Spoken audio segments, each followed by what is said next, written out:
Hey, it's Nick Stout with The Verge, and we're here at HTC's CES press conference, checking out all of its Vive virtual reality news. Now, they had a new headset to announce. It's called the Vive Pro Eye. It's got native built-in eye tracking. Now, that may sound kind of lame. I mean, eye tracking's been kicking around the PC gaming space for a while, but in virtual reality, it can be really, really huge, actually. Both for A, accessibility for people who can't use their hands, but also B, for what's called foveated rendering.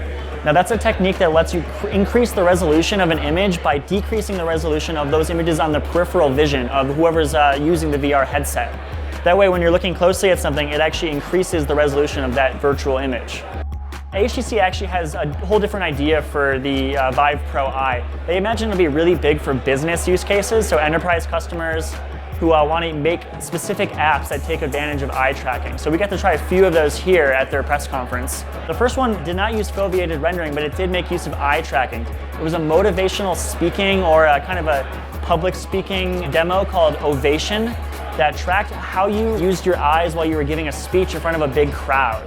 So they did things like tracking how fast you were talking, how slow you were talking, where you were looking at while you were speaking, whether you were looking right at the teleprompter or whether you were making eye contact with equal sides of the left and the right side of the room. And then afterwards, it gives you this big breakdown telling you how you were doing, where you can improve. And a headset like the Vive Pro Eye really makes something like this possible. Without eye tracking, you couldn't really make a virtual reality app like this. It wouldn't really make sense because the data just wouldn't be there. So another cool demo we tried out here called Zero Light specifically showed off the foveated rendering capabilities of the Vive Pro Eye. So it was a showroom app, essentially. So you put on the Vive Pro, and you start selecting options for a car that you want to maybe buy potentially in the future. Once you're actually in the car and you're up close and personal with the steering wheel, the speedometer, the radio, things like that, the foveated rendering really comes into clear picture. So they did a side-by-side comparison in real time while I was wearing the headset. So on the left it was standard, and on the right it had foveated rendering enabled. And it was a huge night and day difference. I could actually read the text I was seeing.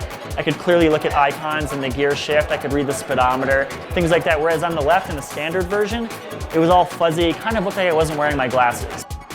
As for how well the eye tracking worked, well, it worked pretty seamlessly. You're not really supposed to think about it while you're doing it. You're just supposed to move your vision around. And usually there's some sort of visual input, like a laser pointer or kind of like a heat map telling you where you're looking.